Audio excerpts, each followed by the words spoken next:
Mil esker, Iker. Eta egunon, ongi etorri deneri beraz, eta emazte laborariak beraz argitara, ara zertan garen, argitan eman behar direla betidanik etxaldeetan egon diren emazteak, baina ez ziren ikusten edo ez ziren ikusi nahi agian, emazteak egon dira beti gizartean, ez dautzet deus irakasten gaur, naski. Egan behar da ere zergatik ni hemen jarrian aizen gaur lekuntan, bai, emazteak behar ditugu gomitatu, txipaldatu, giro hortan gira, pixka bat, eta hor dira, emazte laborariak, beti egon diren horiek, baina estatus juridikorik gabe ere egon direnak luzaz. Frantziar estatuaren zat bederen, hori aipatzen dugu, laguntzaile xume ziren, bikotean instalatuak zirelarik, hots lanbide ofizialik gabe ziren, eta zer aipa, lanbanaketa ere aipatzen algenuke olakotan, emazteak laborantxalanak, kanpokoak, eta barnekoak, ere, etxekoak, familiaren kudeaketa, sukaldearena, errangabe doa, ere, beren eskuetan. 2023an gira, aldaketa batzu gertatu dira, Ipar Euskal Herrian, Frantziako lurraldeari begiratzeko beraz, 60. hamarkadan gaekak sortuz, laborariek partzuer izaiteko posibilitatea beraz eman zaie, baina antxenak emazteak ziren partzuer izaiten oraindik. Emazteak familia laguntzaile beti beraz. Ez dugu historiko guzia eginen, aldaketa administrazio desberdinak izan baitziren ere 80. hamarkadan, aldaketa zerbait hasi zen ere 1989an, Frantzian beti, bikote langile estatutua sortu baitzuten. 2006an gizartea segurantza soziala sortu dute emazte laborarientzat. 2008an gogoz ari naiz ere ustut amatasun oporaldia beste langileak bezala ere posible izan dutela laborari emazteak, eta gaekak bikoteen artean ere 2011an posible egin direla, luze da.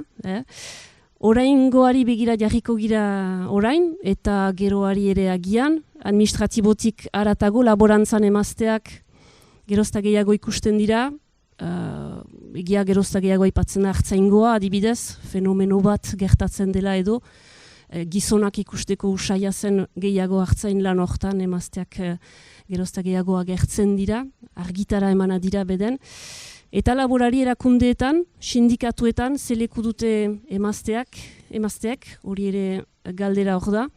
4 gomita edo 3 ditugu gurekilan, 4 ginituen hastapen batean, baina azkenan 4. Laborari talde batek osatuko du, hor 2. lehoan den laborari talde bat ere hor baitugu. 45 minutu hitz egingo dugu hemen, eta 15 minutu izango dira gero publikoarentzat, nahi baituzue galderak egin, oaxak egin. Eta, orduan Camille Viñoro eskoinean, hementxe, Euskal Herriko Laborantza Ganbaran instalazio gaiaz arduratzen dena, alazne intxauspe Bizkaiko etxalde batean laborari, ene Bizkaiako kide, biak kanpesinakoa ere, noski. Eta nire ezkerrean, Aioni Jackson Wall, beraz, handere nahiaren dako, inkesta soziologiko bat eraman du, eta soziologoa da beraz. Hortaz ere hariko zauku, inkesta edo ikerketa kualitatibo bat egin du, laborariekin elkarrizketa desberdinak eramanez, hemen Ipar Euskal Herrian. Ordan Camille Viñoro berdin zurekin hasiko gira, datu batzu baitituzu, Ipar Euskal Herriko instalazioetaz eta bereziki emazten lekuaz? Mil esker Arantxa, egunon deneri, beraz xifra batzuk emaiteko, iparraldean emazteak laborari berrien eren bat da, eta laborari guzien arteko proportzioa gutxi gora behera berdina da. Eta beraz, Akitania berrian, emakume gehien instalatzen diren lurraldeetako bat da. Gehiago aipatuko ditut Euskal Herriko Laborantza Ganbarak segitu dituen emazteak, datu zehatzagoak baititut haiei buruz. Beraz, instalatzen diren emazteen, ehuneko 50 haien senarrarekin elkartzen dira. Gehienetan gaekan, Arantxak aipatu duen bezala. Eta hori usu lanbide bihurketa bat da. Usu luzaz etxaldean lagundu eta gero. Eta erabakitzen dute aldatzea eta helburua usu da lan bizitza eta bizitza pertsonalaren orekatzea. Baita ere batzutan senarraren burasoak ordezkatzea erretreta hartzen dutelarik. Etxalde horietan gehienek esne ardiak hazten dituzte eta usu gasnatzen hasten dira emaztearen instalazioarekin, eskulana gehiago baita, eta horrekin lan-sari berri bat sortzeko etxaldea edo tropan ditu gabe. Eta hori da ere aukera bat emaztearetzat bere lekua etxaldean atsemaiteko plantatzen delarik. Gero familian instalatzen dutenak, instalatzen diren emazteen ehuneko 30 dira. Erdi bat burasoekin elkartzen, eta erdi bat burasoen etxaldearen segida hartuz, eta bakarrik plantatzen.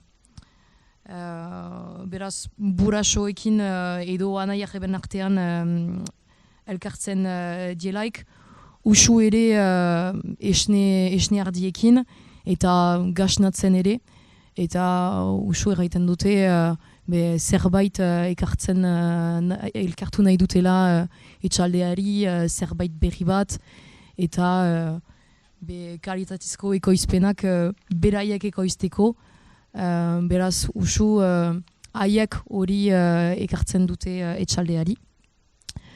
Eta bakarrik instalatzen direnak usu aspalditik jadanik ere laguntzen zuten etxaldean eta burasoekin laguntza oino dute ala ere. Eta haiek gehiago esneardiekin ere behanen esnetegian saltzen. Eta instalatzen diren emazteen ehuneko 30 familiatik kanpo plantatzen dira. Beraz horiek gehienak bakarrik instalatzen dira.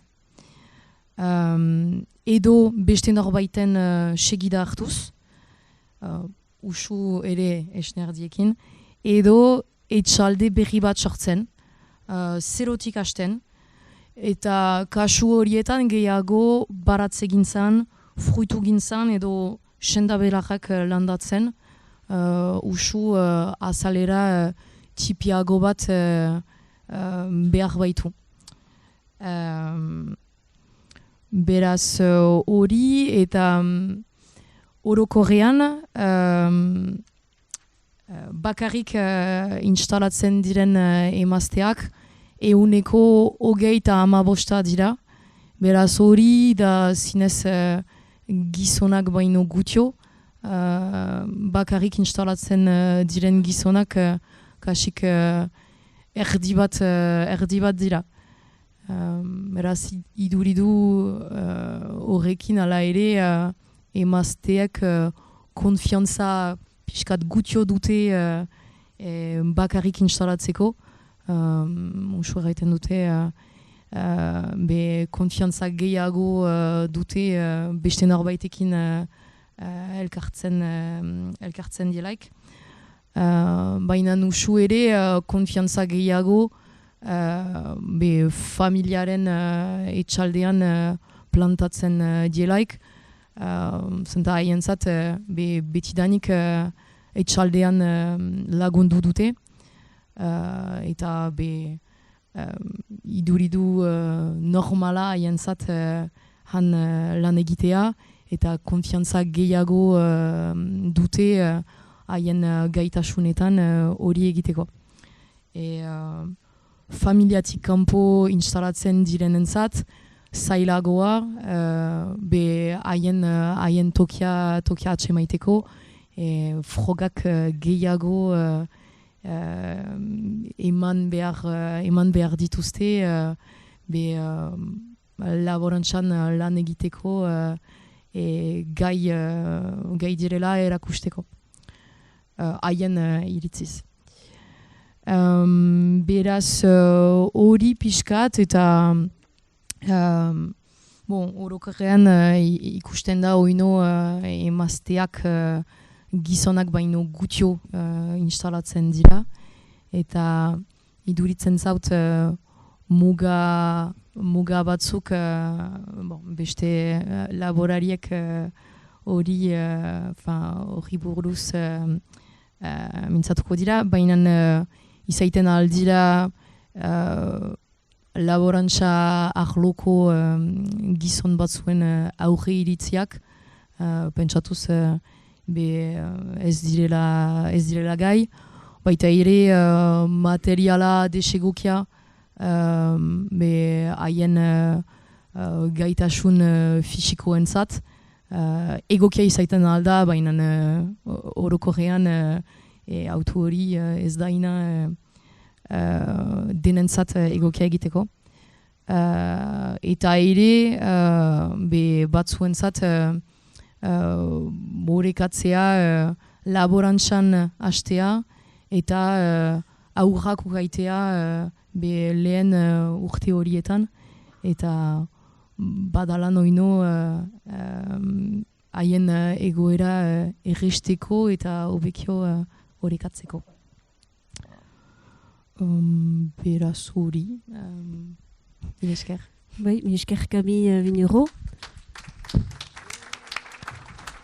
Eta hor pixka bat tukan dugu argazki bat Ipar Euskal Herriarena, orduan alazne intxauspera bezala Bizkaitarra dugu, eta hortik beraz ez?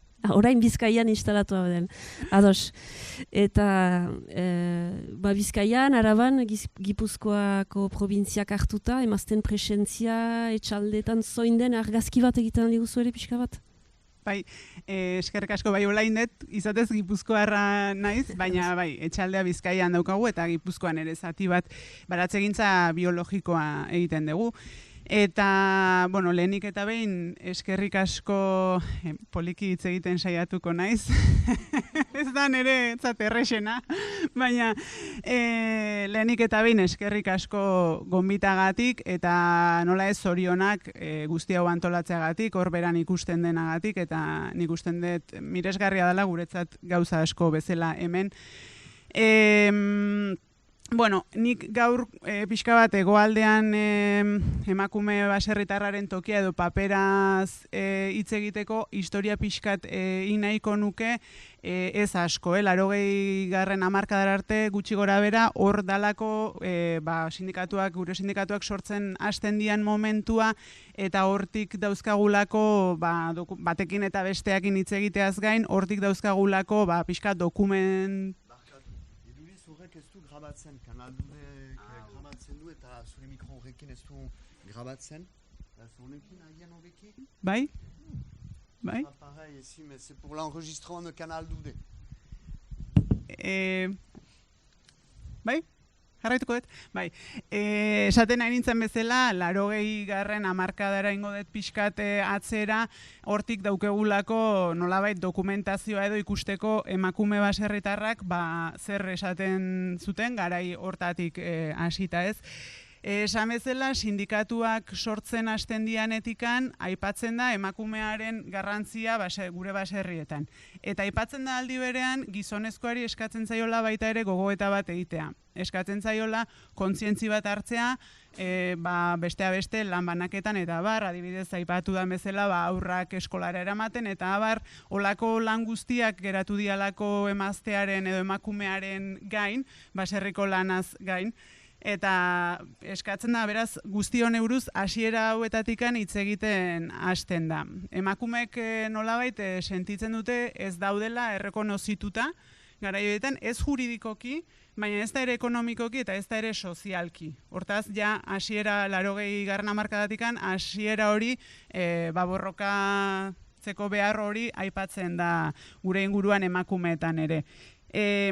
Historikoki, segurasko, aldarrikapen nagusia izan da gizarte segurantzan alta eman alizatea. Azkenen gizarte segurantzan alta emateak langile bezala eskubideak dakarzkiolako emakumeari eta pixka bat hori borroka hori eman da.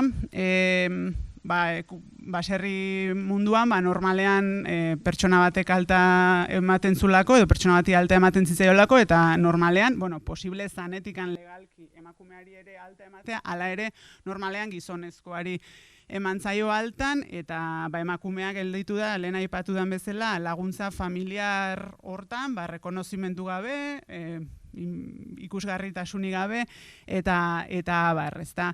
Arrazoi ezberdinak egondia segurasko gizarte segurantzan altan ez emateko, alde batetik ekonomia, baserri ekonomian garestiegia zalako, bi alta ematea. Beste aldetikan etxean bertan ere agian kontzientzi haundirik etzeolako zertarako egin bigastu, batekin etxe moduan edo ustiategi moduan moldatzen bagea eta barrez, kasualidadea beti gizona izatea bat hori, baina arrazoietako bat eta beste alde batetik baitare administrazio aldetikan jaso izan dien oztopoengatikan.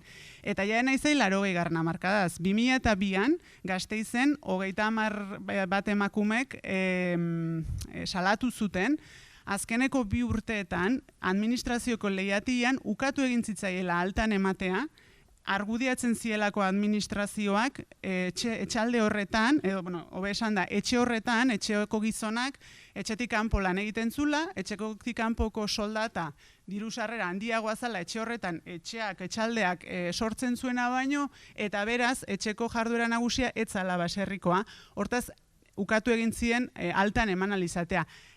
Aldiz, gizona zenean, etxean gelditzen zana eta emakumea kanpotik diru sarrera ekartzen zuena, ez da erregistratu horrelako kasurik, diskriminazio kasurik. Ez dago izan litekeagen, baina ez dago erregistratuta, ez dago salaketarik horrelako kasurik pasatu danik. Ez berda, ez diskriminazio hau ja ez gea Franco garaiezari, ari gara orain ja 2002 eta ondorengoak aipatuko, momentuan ez ditugunak aipatuko, baina esan nahiet diskriminazio hori sistematikoa edo strukturala dela.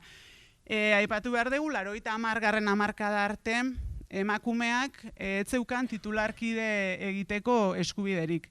Horrek berekin dazkan ondorio guztikin, hau da gizona hiltzen bada edo bikotea banatzen bada, emakumea arriskuan dago edo egonda ez erregabe gelditzeko.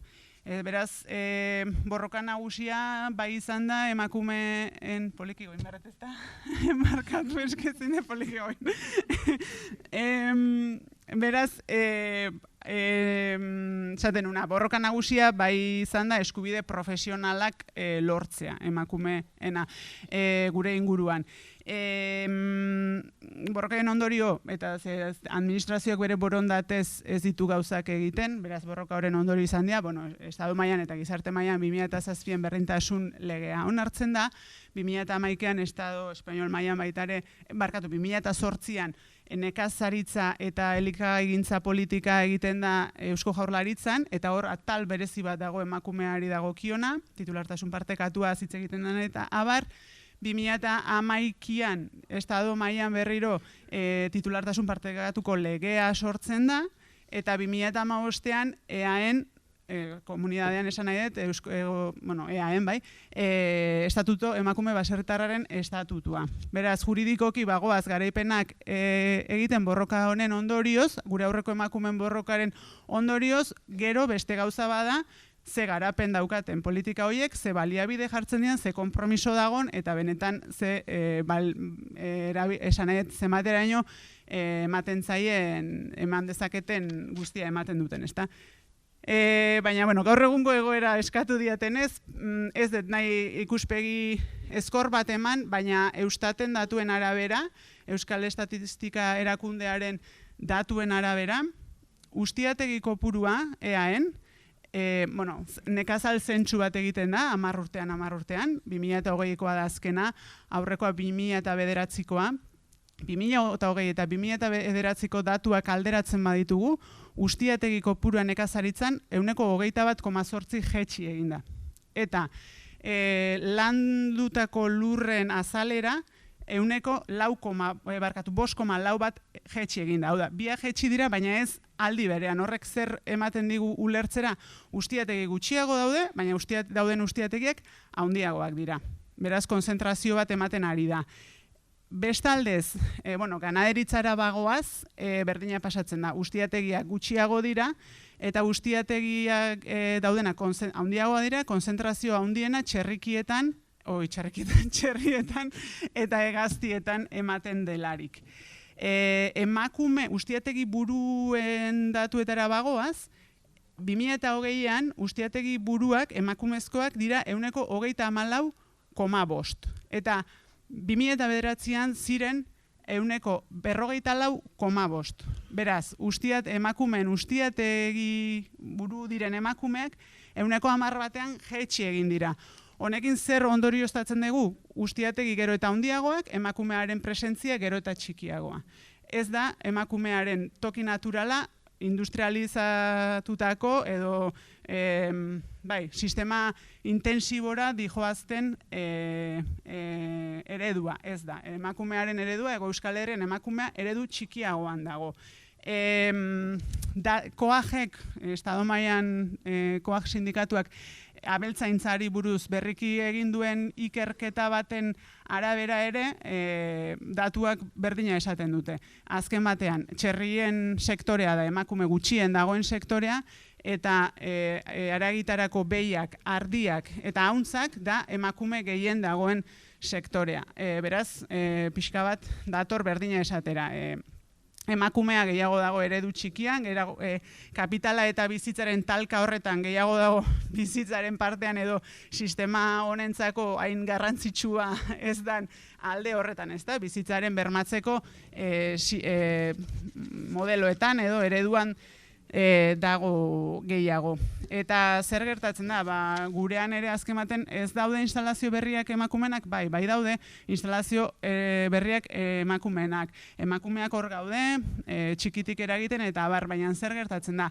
Gurean, eta Europan ere ECBCek biakanpesinak berriki aurkeztu duen prentsaurreko batean esaten duten berdina, ez da? Azkenean, merkatua erregulatzen ez baldin bada, merkatua erregulatzeko erramentari jartzen ez bada, espekulazioa badago, prezioak kosten azpitik eroste ahalbidetzen baldin bada, prezio duinak ez badaude, baserritar txikia eta ertaina desagertuz doa, eta justuki emakumeak gehien, Hego Euskal Herrian ere gehien gauden eredua, biziraupenak gero eta zailagoa du, ezta? Beraz, Hego Euskal Herrian emakumea nun dago, badago administrazioari eskatzen baita ere, apustu garbi bat egiteko, eredu baten aldeko apustu garbi bat egiteko, merkatuak erregulatzen tikasita, politika publiko, tokiko politika publikoetaraino, merkatu txikiak ahalbidetzeraino, eskola jantokietako ahalbidetzeraino, politika sozialak egiteraino, eta azkenen gure aurrekoak bezala borroka hortan, ez da, gure ereduaren defentsan bizitza mantentzeko defentsa hortan. Emakumea dago, batez ere, esan bezala, behiesnetan ez, haragitarako behietan, ardietan, eta hortu gintzan. Eredu txikiagoetako esplotazioetan. Dago tokiko ekonomia esperientzietan, dago komertzializazioan, dago merkaturatzean, dago antolakuntzetan, dago sindikatuetako, beste elkartetako ordezkaritzetan, eta ere dago saretzen, eta saretzeko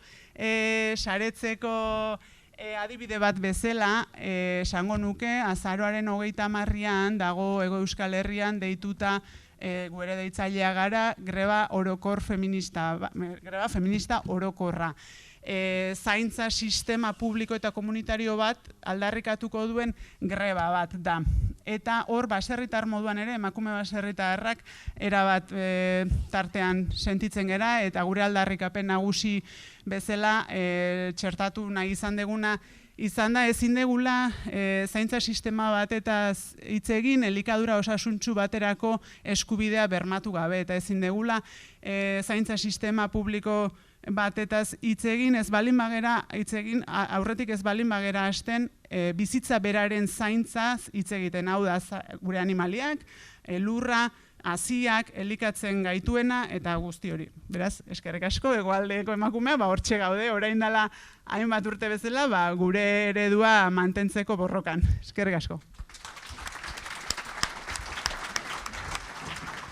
Mireskak alazne intxauspe eta segituko dugu erran bezala nire ezkerrean dudan Ioni Jackson Wallekin, soziologoa da bera. Egin du ikerketa bat kualitatiboa hemengo Ipar Euskal Herriko laborariekin, orduan hitza utziko diogu, pixka bat bildumatxo bat eginen baitoku, erakusteko zein den emazten lekoa, eta azkenean ze sentsazio ere atera duen elkarrizketa horietatik. Egunon. Alors du coup, oui, moi j'ai fait une étude sociologique entre 2020 et 2021 pour Anderenaya, qui est une asso qui accompagne les entrepreneurs depuis plus de 20 ans. Donc c'est une étude qualitative, elle est basée sur les entretiens que j'ai menés. Il y en avait 27 qui ont duré entre 45 minutes et 2h30. C'est une étude que j'ai faite sur plus de 6 mois, et donc ça va être assez compliqué de résumer ça en 15 minutes. Je vais essayer de... 10 minutes, ok. Et ben, super. Donc je vais faire au mieux, et sinon vous pouvez toujours la lire, elle est disponible en ligne, et on pourra en parler après. Donc l'intérêt de cette étude sociologique, c'était d'ancrer les besoins des paysannes dans une réalité et d'avoir un peu une objectivation de qu'est-ce qui se passe sur le Pays Basque Nord. Pour aujourd'hui, l'idée que j'avais pour la présentation, vu que je ne peux pas tout t'exposer, c'était d'illustrer mes propos en prenant les témoignages d'une paysanne qu'on va suivre pour expliquer un peu les 3 niveaux sur lesquels les stéréotypes de genre vont impacter le travail d'une femme paysanne. Mais du coup, je tiens quand même à rappeler que je prends l'illustration d'une seule paysanne, Mathilde, mais c'est un cas qui est représentatif de beaucoup de situations, et c'est pas juste un cas unique et un témoignage individuel. Si je l'ai pris, c'est aussi parce que c'est quelque chose qui était très récurrent, et c'est pour ça que je l'ai trouvé pertinent. Donc pour la méthodologie, donc c'est une méthodologie inductive. L'idée, c'est pas de partir d'une hypothèse de départ que je vais ensuite confirmer ou infirmer en récoltant des données, mais c'est de faire des entretiens et de voir qu'est-ce qui revient de la matière. Et donc pour ça, j'ai une première grille d'entretien assez large, où j'ai demandé aux personnes interrogées quels étaient leur parcours, comment elles en étaient venues à s'installer en tant que paysannes. Et j'ai parlé qu'à des chefs d'exploitation ou co-exploitantes, vu que c'est quand même l'objet social aussi de l'association Anderenaya d'accompagner les entrepreneurs, et que ce statut-là rentre là-dedans. Donc la question du salariat, elle est abordée bien évidemment au cours des entretiens, mais c'est pas vraiment là-dessus que se joue l'étude. Est-ce que je parle trop vite? Pardon. Oui. Ok. Ok, pardon. Donc voilà, des paysannes, chefs d'exploitation ou co-exploitantes. J'ai fait 27 entretiens, 10 avec une première grille d'entretien que j'ai ensuite affinée pour faire 10 entretiens de plus, et ensuite les 7 derniers. En parallèle, on avait aussi des rencontres à travers les 3 provinces d'Iparaldé. Pour moi, ça me permettait de rentrer en contact avec les paysannes et de... peut-être y trouver mes futurs enquêtés, mais c'était aussi des moments très très riches en échanges, et j'ai pris beaucoup de notes, c'était mon journal de terrain. Et j'ai aussi rencontré les différentes structures du secteur pour comprendre un peu avec qui elles sont amenées à interagir au quotidien et pour leur travail. Et donc, ce qui est ressorti de cette étude, c'était vraiment l'idée, c'était vraiment de comprendre comment est-ce que les stéréotypes de genre impactent le travail. Et donc, ça se joue principalement à 3 niveaux. À l'échelle individuelle, avec quelque chose que Camille a déjà mentionné tout à l'heure, le manque de reconnaissance en tant que femme paysanne, en tant que chef d'exploitation. une difficulté à acquérir de la légitimité comme ça, et du coup le sentiment de devoir redoubler d'efforts, d'être attendu au tournant, on en reparlera. Le deuxième niveau, c'est plutôt sur la ferme en elle-même, à l'échelle de l'exploitation, dans la répartition du travail qui est genrée, et aussi avec l'ergonomie du matériel et de l'outil de travail en lui-même. Et ensuite, la dernière partie, c'est au sein du réseau paysan, qui est essentiel, en tout cas qui m'a paru essentiel à travers les échanges pour réaliser ce métier-là, et du coup, quelle place elles pouvaient avoir au sein de ce réseau, et comment elles en étaient exclues, consciemment ou pas. Voilà, je vais vous parler de Mathilde, qui a 38 ans, elle est bergère, et elle s'est installée sur la ferme de son conjoint, en GAEC, 50-50. Elle est mère, elle est issue du milieu agricole, mais pas originaire du Pays Basque. Et ça fait 5 ans qu'elle est installée sur la ferme, brebis laitière. Donc l'entretien, il se déroule chez elle. C'est son mari qui va s'occuper de récupérer la fille à la crèche parce que Mathilde est occupée avec moi. Donc ça, on en parlera après, toute l'organisation qui est nécessaire. Elle me présente son parcours, où elle a grandi, comment est-ce qu'elle en est venue à s'installer ici. Et elle me raconte son quotidien, ce qu'elle fait sur la ferme, ce qu'elle aime moins. Et au cours de notre entretien, elle me dit, donc là je la cite verbatim. Je suis désolée, je ne suis pas habituée à parler avec un micro. Donc, je rentrais les brebis et un des voisins qui me voyait m'a dit alors, tu fais la bergère ? Je ne fais pas la bergère en fait, je suis bergère. Ce n'est pas un jeu, ce n'est pas un passe-temps. À ce compte-là, ça va faire 4 ans que je fais la bergère. Donc comme ça paraît un peu anodin, mais c'est important en fait de relever. Déjà, le fait que Mathilde en ressente le besoin d'en parler, c'est important en soi, mais aussi les mécanismes que ça cache, c'est très important de se rendre compte que déjà toutes les paysannes auxquelles j'ai parlé avaient conscience de la manière dont on décrivait leur place sur la ferme et le travail qu'elles effectuaient, bricoler, aider, faire la bergère. Les termes employés par les collègues pour parler de la place des femmes, ça pourrait servir à les légitimer, à les valoriser, à les encourager. Et là, tout ce que ça fait, c'est l'inverse. C'est décrédibiliser, c'est dévaloriser, c'est minimiser leur place, à la fois la quantité et la qualité du travail qui est fourni, et c'est infantilisant. Et ça, c'est un premier impact qui joue très fort sur la reconnaissance, après une grosse lutte dont on a parlé avant, pour obtenir le statut. Même quand on obtient le statut, finalement, c'est pas pour autant que socialement, on est valorisé comme tel. Donc ça, c'était le cas pour Mathilde qui, du coup, est en GAEC avec son mari, mais c'était également très présent dans les entretiens avec des femmes qui étaient installées seules. Ok, je regarde le temps. Donc, premier aspect, c'est vraiment la difficulté à être reconnue comme telle. Il y a aussi beaucoup la question d'être attendu au tournant, de ne pas avoir le droit à l'erreur, que la moindre erreur, en fait, étant donné qu'elles sont femmes, on s'attend un peu à ce qu'elles en fassent. Donc quand elles réussissent, il y a un peu cette ambivalence de survaloriser leurs exploits. Oh là là, mais t'as réussi, c'est incroyable. Et en parallèle, quand tu n'y arrives pas, de toute façon, on ne s'y attendait pas trop que tu t'en sortes. Je vais passer à la deuxième partie, du coup, à l'échelle de la ferme. Quand Mathilde me décrit un peu la répartition du travail, donc là, en l'occurrence, Mathilde, elle est en GAEC et elle est mère. Donc il y a la question des tâches domestiques, de la répartition du travail familial, mais aussi du travail pro qui rentre en jeu. Et je ne veux pas exclure de cette partie-là aussi comment ça peut avoir des répercussions sur les personnes qui sont installées seules. Donc je l'aborderai après. Je vais vous lire un extrait de l'entretien. Il en fait plus sur l'exploitation et moi j'en fais plus à la maison. Si je lui demande « est-ce qu'on peut faire ensemble le ménage ?» S'il est dispo, il va me dire « oui, volontiers ». Mais il part du principe que c'est plutôt à moi de lui demander. Il y a des fois où je le comprends très bien, et puis d'autres fois où je me dis qu'il pourrait se rendre compte que je suis débordée. Les enfants, il va s'en occuper très facilement. On avait une réunion à l'école, j'avais envie qu'ils viennent. Donc là, je lui dis la date, je prends un horaire où je sais qu'on peut se déplacer les deux par rapport aux travaux, et après, si je lui exprime que je veux qu'il vienne, il vient volontiers. Là-dessus, il n'y a franchement pas de discussion, parce qu'en fait, ça se fait naturellement, et que les deux, on est impliqués. Donc, ce qui est hyper intéressant là-dedans, c'est tout le chemin qui est expliqué par Mathilde pour en arriver à un partage et à une prise en charge aussi des travaux par son compagnon, et le fait qu'elle nomme ça comme étant que ça se fait naturellement. En fait, très concrètement, elle choisit la date, elle lui exprime à plusieurs reprises, elle vérifie que c'est un horaire où il est disponible aussi, où elle est disponible. C'est toute une charge mentale supplémentaire qui vient et qui n'est pas du tout prise en compte. Ça se fait naturellement parce que les deux on est impliqués. Très concrètement, pas vraiment.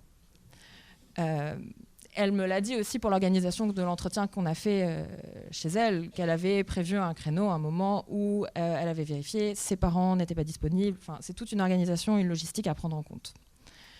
Ce que j'ai trouvé au cours des entretiens, c'était du coup une tendance à une récupération du travail domestique par les femmes.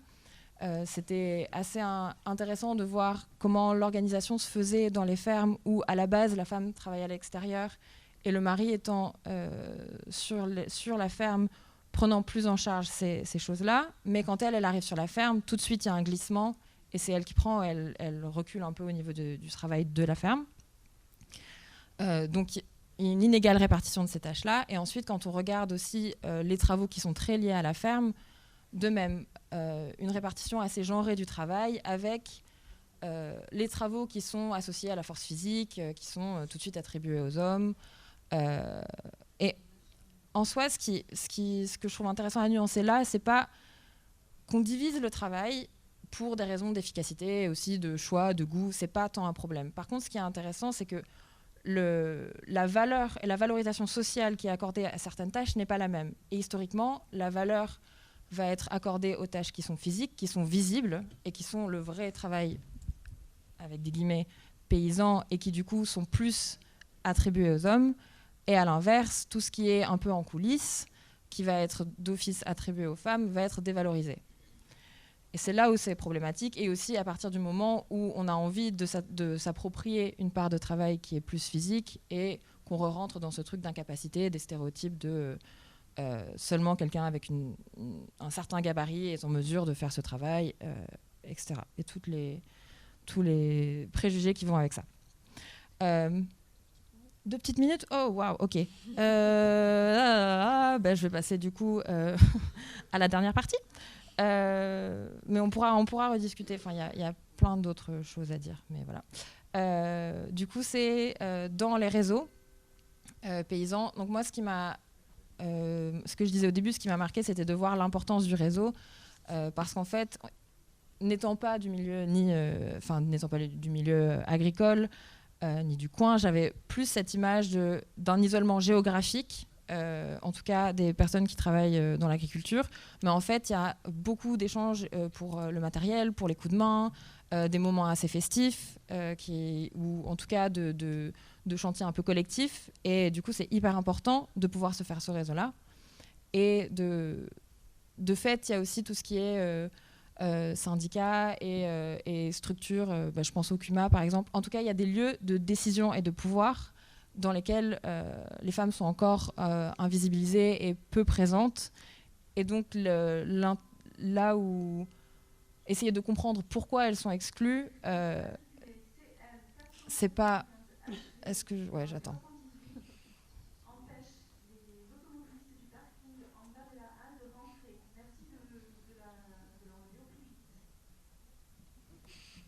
C'est bon ?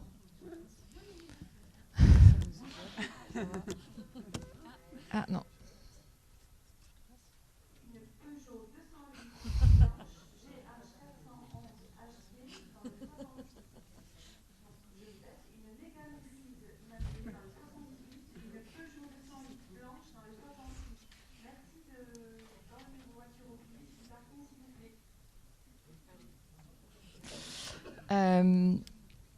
Donc l'exclusion des femmes dans ces réseaux-là n'est pas nécessairement volontaire. On ne parle pas d'un grand complot qui serait forcément conscientisé, mais de fait, il y a du sexisme bienveillant, du sexisme aussi très ordinaire, une violence dans les propos et dans la manière dont on interagit, décrédibiliser, ne pas écouter, couper la parole, sexualisé avec les ambiances dragueuses, les blagues lourdes qui ne sont pas en fait des blagues, c'est du sexisme, c'est tout. Toutes ces choses-là contribuent à rendre difficile la prise d'une certaine place. En fait, c'est coûteux d'aller se confronter à ça au quotidien pour habiter ces espaces-là. Ça ne veut pas dire que les femmes n'y vont pas. Il y a différentes réactions. Ça peut être la lutte, avoir d'autant plus envie d'investir ces espaces pour rentrer en confrontation, se désengager ou s'adapter. Donc y être, mais adopter un comportement qui pourrait passer. Et en fait, j'avais plein d'autres trucs que j'avais envie de dire, mais je sais qu'il faut que je m'arrête. Donc, ce qui est ressorti de cette étude, c'était aussi la volonté de se réunir, de créer des espaces où les paysannes pouvaient s'approprier à la fois le matériel, mais aussi leur métier, leur vécu, partager toutes ces choses-là. Pardon, du coup, je suis un peu... et donc il y a plein de choses qui ont été mises en place, notamment par Andere Naya, mais aussi des initiatives un peu plus spontanées qui se font entre paysannes qui se sont rencontrées. Et voilà, je m'arrête là.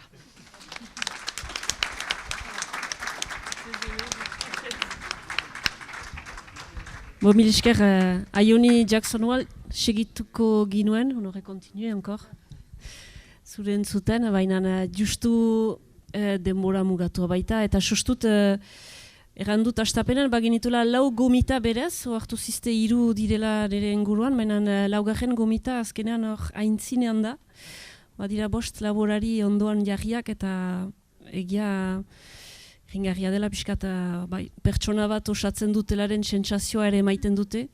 Saretzea aipatu da eta Aionik errandu, beraz bazela ezagutza, beraz zuentzatzen izango da galderatxo bat, nahi bauzu hitza hartu, ezagutza eskasa emazte laborari gisa, atera du Aionik bere konklusioetan edo, zilegitasun eskas hori, gizonari konparatuta, lan banaketan, kanpoko lana, etxe banaketa, karga, mentala, eta laborarien saretze hori garrantzitsua dena, baina zilegitasunak sare horietan batzutan seksismo sentimentua eta seksismo zaintzailea batzuek irri egin dute, baina berba intezgarria etaike, seksismo bienveillant aipatu duelarik, usu morearekin pasatzen dena ere partez, eta zakit zuek zer diozuen hor, lehen edo bigarren lerroan diren laborari talde bat bada hor, ez beldurtu mikroaz. Bakotsak bere aldetik ere hartzen aldu. Eta ze sentsazu duzuen, azkenan hori dena entzuneta, emazte izaiteak eragin bat izan duen azkenean zuentzat instalatzeko momentuan, gaur egun, laborari saretze hori emazten artean agian senditzen duzue behar bat alde hortarik, edo zuei hitza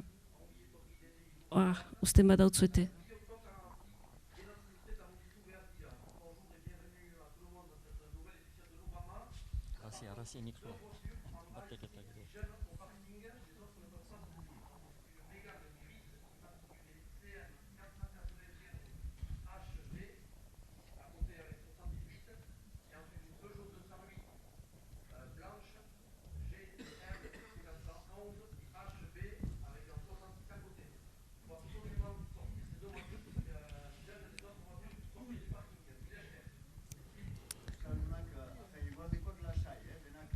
Euskaldunak, laburzki, bai.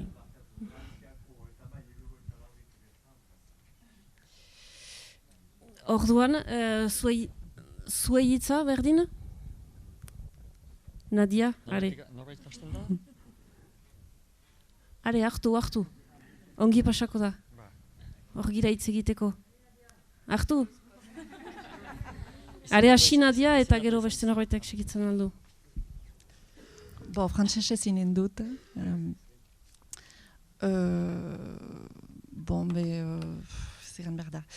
Tout ça nous fait écho à toutes, mais je pense pas seulement dans le milieu paysan, mais dans tous les milieux.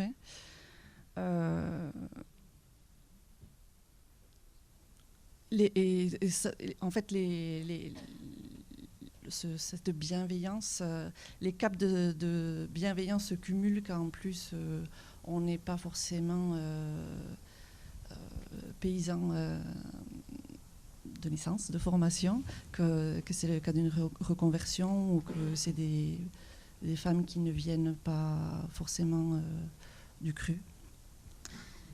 Et ce travail de légitimité, je pense, nous bouffe beaucoup d'énergie, surtout au début. Faut pas peut-être faire attention à ne pas tomber dans le piège aussi de toujours vouloir être dans le faire preuve. Et au final, peut-être de s'accorder aussi nous-mêmes plus de confiance en nous et plus de légitimité déjà nous-mêmes. Et ça laissera peut-être laisser un peu couler les choses. Et parce que cette invisibilité, au final, elle est toujours là. Mais je pense qu'à partir du moment où on décide que ça ne nous atteint plus, déjà on a fait un grand pas. Et c'est là que l'espace que nous a ouvert Anderenaia, en nous permettant de nous rencontrer et de nous réapproprier un peu déjà notre parole, ça nous permet déjà de voir que en fait, ce manque de confiance, de légitimité, bon, il n'est pas forcément propre à nous parce qu'on le partage toutes. C'est un système qui veut ça, hein, ça ne vient pas que de nous. Et cet espace qui nous est offert, finalement, nous permet déjà de parler en confiance, d'échanger et d'avancer petit à petit. Et il est ouvert à toutes parce qu'il n'y a pas que nous ici comme paysannes. Mila esker. Beste laborari batek berdin nahi du hitza zerbait gehitu? Nahi duzu zerbait gehitu hor, lerro hortan? Bai. Je fais en français. Et moi, je voulais ajouter que ce problème de sexisme qui est structurel, il est vraiment présent partout. Que ce soit, comme tu disais, dans la famille, chez les voisins, mais vraiment aussi au sein des structures qui nous accompagnent, que ce soit les syndicats, la MSA, voilà, n'importe quelle structure à qui on a affaire, ce truc-là, il est toujours en tension, quoi. Voilà. Et je trouve qu'on a beaucoup de faux amis. C'est ça que je voulais relever dans la grande fête, là, c'est de dire que c'est pas toujours simple de s'imposer en tant que femme, d'être légitime, même avec des gens où tu croirais que oui, normalement, ça devrait le faire, quoi. Voilà, non. Enfin, moi, par exemple, de mon expérience, j'ai reçu un refus, peu importe, sur une demande que j'avais faite. Et le délégué structure qui devait me l'annoncer a appelé mes parents. Voilà. J'ai quand même 35 ans. On a appelé mes parents pour dire bah ouais, ça marche pas, il faudra le dire à votre fille. Enfin, ils sont pas chefs d'entreprise, rien. Voilà. Moi, les faux amis comme ça m'énerve énormément.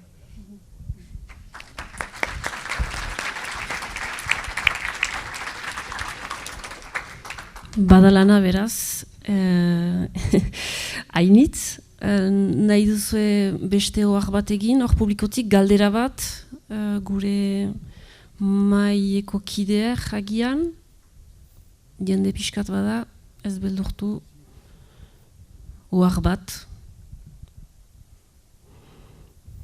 Ez bereziki. Bai, hementxe bat. Bonjour, merci pour ce témoignage sur les faux amis, j'adore, c'est exactement ça. Juste une question en fait, si j'ai bien compris, il faut toujours prouver cette légitimité quelque part qui est censée être acquise. Est-ce qu'en fait tout ça, ça vient pas en fait à la base, notre société est mute, etc. Il y a plein de choses qui se font, mais est-ce que c'est pas un problème d'éducation à la base, de connaissance, de méconnaissance d'ailleurs, tout simplement de tout ce qui nous entoure, du fait que déjà dès la petite enfance, comment fonctionne, il n'y a pas que les grandes surfaces, quoi. Il y a d'autres acteurs, il y a ceux qui nous nourrissent en fait, d'où vient la qualité et qu'est-ce qui fait que tout ce qu'on a autour de nous, la beauté de ce qu'on a autour de nous va perdurer? Est-ce que ça ne vient pas de ces acteurs-là qui font que notre humanité, en fait, mais j'ai l'impression qu'il y a beaucoup de personnes qui connaissent même pas déjà l'engagement des femmes, l'engagement des paysannes, mais tout simplement déjà le milieu paysan, quoi. Il y a des représentations là-dessus, j'imagine, énormes, et c'est à toutes les strates de la société. Hortxe ohar bat. Besterik, galderarik, oharrik? Bai, angibelean bada beste bat.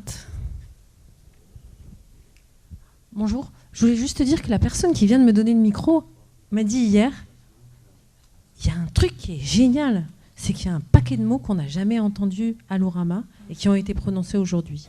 Alors effectivement, il faut continuer à prononcer ces mots, même s'ils font mal aux uns, aux autres, il faut continuer à dénoncer la situation et la construire ensemble, reconstruire une autre situation ensemble, à partir de mots qu'on a du mal à apprendre, qu'on a du mal à utiliser, mais le patriarcat nous a accueillis dans la vie, bien malheureusement.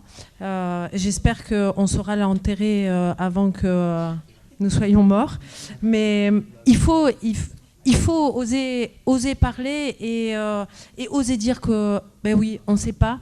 Et je trouve que les femmes qui aujourd'hui décident de parler ensemble, elles doivent être encouragées, on doit les reconnaître et on doit surtout leur montrer que nous aussi, on sait à notre niveau prendre part à cette nouvelle utilisation d'un nouveau langage qui nous amène vers d'autres relations entre les hommes et les femmes.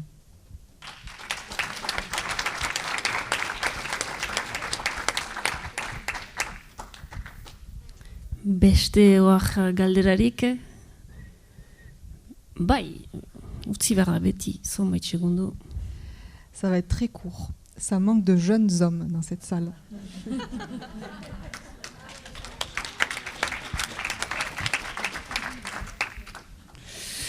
Hori egana, agian entzungo dute. Bai, behar bada, erraiten alda zerbait, mikro orokorrean, hor, Lurraman, Iker, zerbait egiten alduzu? Hemendik ez. Bai, hemen txaintzinean bada galderatxo bat, Iker. Egunon, bon, je ne suis pas paysan, encore moins paysanne et pas tout à fait très jeune. Donc j'ai tous les critères là, qui ne sont pas alignés. La question que je me posais, effectivement, ce qui ressort, c'est qu'effectivement, c'est une bataille culturelle de fond qui est amenée, qui est en train de se mener. Je me demandais si les femmes qui s'installaient, qu'elles soient effectivement issues du milieu paysan ou extérieur, si jamais elles s'attendaient à ça, ou si en amont, il y a quand même des instances, notamment au niveau des écoles agricoles, de formation et d'information sur à quoi elles vont être confrontées. Voilà, c'était une réflexion-question. Galdera ona, baina irri batzu entzuten ditut hor laborarien artean, behar bada erantzun bat. Bai, are. Alors pour répondre à ta question, moi j'ai quitté l'école l'année dernière, ou l'année d'avant, et non, personne ne m'a allumé d'alarme pour me dire attention, ton voisin pensera peut-être te violer, je sais pas, la MSA te donnera pas d'argent quand tu vas t'installer, pendant 8 mois tu n'auras plus de droits sociaux, tu devras aller à la cantine sociale. Personne m'a dit que en fait voilà, il y aura pas d'accompagnement spécifique dans voilà enfin voilà, je pense tout le monde connaît le sexisme quotidien, mais personne m'a dit que ça allait être carabiné, quoi. Non, moi c'est pareil, je ne m'attendais pas du tout à ça. Alors c'est loin d'être du sexisme, comment dire. En fait, le problème c'est que c'est très insinueux. Là, dans l'enquête qui ressort d'Aioni, le fait d'aller dans des structures où on a affaire à beaucoup d'hommes et tout ça, ça coûte. Et en fait, au départ, moi, j'ai essayé d'y aller. Après, il y a d'autres fois, je me suis dit, ouais, non, là, en fait, c'est pas fait pour moi. Et il y a d'autres fois, en fait, grâce aux filles que j'ai rencontrées par le biais d'Andelenaya et le fait de libérer la parole, mais c'est là que je me suis dit, ah oui, mais en fait, c'est pas du tout une illusion, c'est vraiment ce qui se passe, quoi.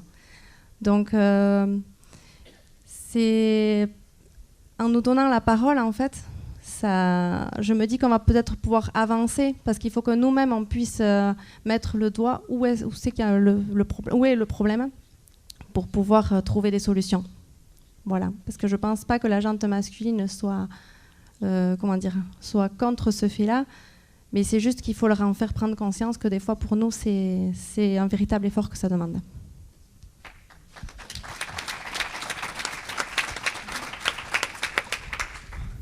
Hortan sartzen da gian saretze behar hori, bada beste ohar edo galdera bat? Beraz, diela 50 urte, autuz plantatu nintzen etxean, orduan gauza bera zen, baina orduan bojoka zen ere burrasuetaik aparte bizitzia, gure lekua egitea etxean, eta gero lagunarekin gure lekua ukaitea. Ez da biziki aldatu, gauzak ahantzatzen dira, baina ez dugu deskuraiatu behar, behar dugu egon, baina nik nahi dutana egan emazter, eta gizoner, ez dut deuse gizoner kontra, eta elgarrekin ari gira lanean, eta badira elgarrekin onartzen dutenak lanean arzia, eta hori beharrik. Baina ez dugu bakarrik gure etxean egon behar dugu elkartu Anderenaiak egiten du lana, baina hasteko emaztek ez dute beren etxean. Eta egun pentsatzen dut ere laborantza mailan baditugu gauzak, baina pentsatzen dut zonbat emazte gaur egun beren etxean diren. Artisauak emazteak bakarrik ari diren emazteak, eta horiek buruz behar dugu zerbait pentsatu, aterazi eta egia da behar dugu egon.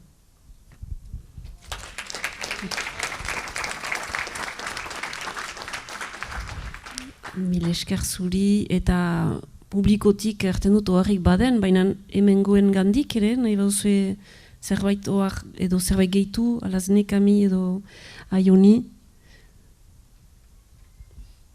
Hori dena entzunik, ez? Egia da nik atxiki dut zerbait, nahi zu zerbait. Ez bakarrik nik berriz ere eskarrak eman nahi nituzke ikusten detelako azkenean realitateak aipatu den bezala, bai hemen baian, agian matiz bat aldatu daiteke, baina estrukturala dela usten dut ezin degula lo hartu eta askotan lortzen ditugun garaipen guzti horiek, beti behin entzun nuen emakumeek egiten ditugun, edo emakume, azken baten interesante eritun zait azken aipamen da baitale, ez dalako emakume eta gizon, azken baten gizartearen aurrera pauso bat planteatzen nahi gea, eta bide horretan egiten dian konkistak beti errezeloso egon behar dugu, edo beti zaintzen egon behar dugu, ze oso erresa da galtzea. Eta kasu horretan, niretzat oso interesgarria da, hemen entzuten nahi naizen guztia, guk berdina bizi degulako, eta azken batian, saretzeak eta elkarrekin indartzen gaitulako, eta segitu behar degulako borroka hontan. Mil esker. Aioni, zerbait gehitzeko? Oui, moi je voulais... y avait deux choses que je voulais dire. La première, c'était par rapport à la question de l'éducation, qui a été... Je pense que c'est deux choses différentes. Enfin, clairement, il y a un manque de connaissance de comment fonctionne le milieu agricole quand on n'en fait pas partie, mais qu'au sein même du milieu agricole, ces stéréotypes et ces violences-là sont perpétuées, et donc c'est pas forcément à distinguer. Et par ailleurs, sur la question de ne pas être contre les hommes, en fait, absolument pas. Il faut que tout le monde participe à changer dans les perceptions, dans la manière dont on parle des gens, dans nos mots, dans les représentations, et que du coup c'est essentiel que ce soit un truc qui se fasse collectivement, même si c'est très bien d'avoir des espaces en mixité choisie, et du coup sans hommes cis notamment. Voilà. Merci. Zuri, justu galdera bat, zure ikerketa, nun atxamaiten alda? L'étude, elle est en ligne sur le site d'Anderenaya. Il y a un pulsé, un petit onglet, et ensuite on va sur Ensemble pour une égalité paysanne, et il y a télécharger l'étude. Vous pouvez la trouver là. Voilà. Berdin azken galdera bat? Bakizue, ordulariari begira. Ayoni, est-ce que tu peux nous dire ce qu'est Anderenaya et qu'est-ce qui a décidé Anderenaya de travailler sur ce sujet?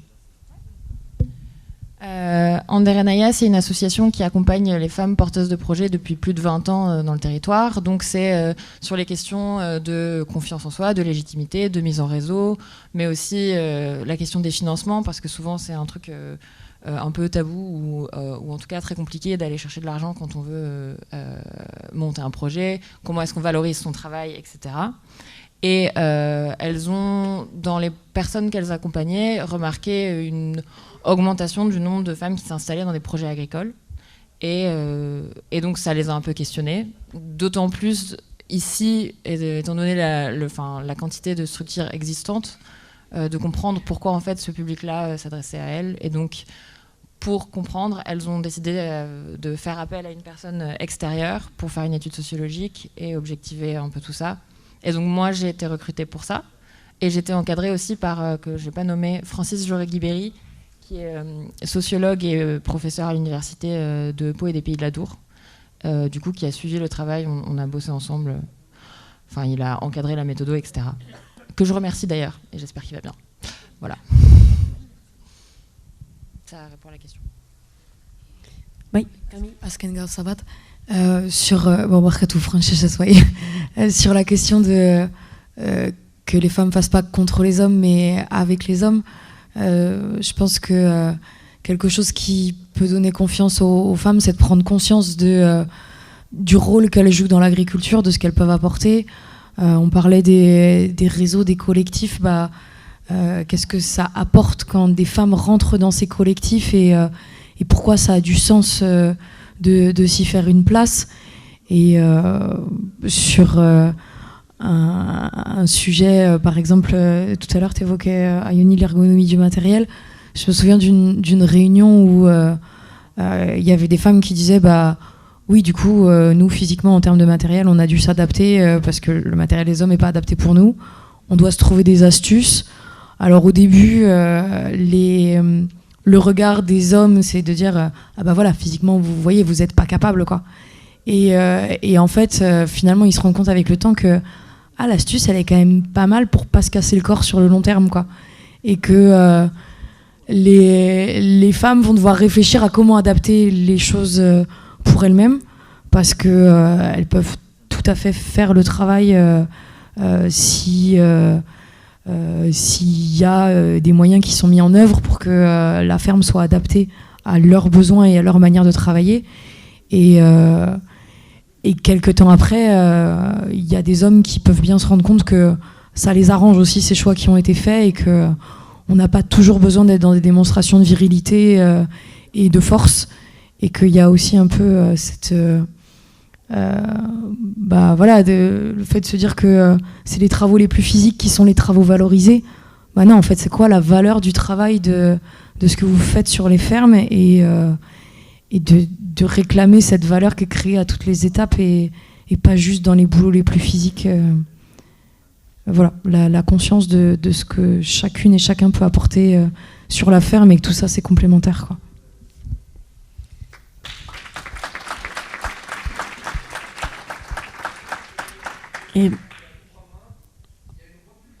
Bai, hori baginekian, untxa. Orduan, hortan bururatuko dugu, mil esker handi bat, Camille Vignereau beraz, alaz nintxa uspe, Ayoni Jackson Wall, eta mil esker deneri, hemen egon izanagatik, eta pasa egunon, interesgarria zen.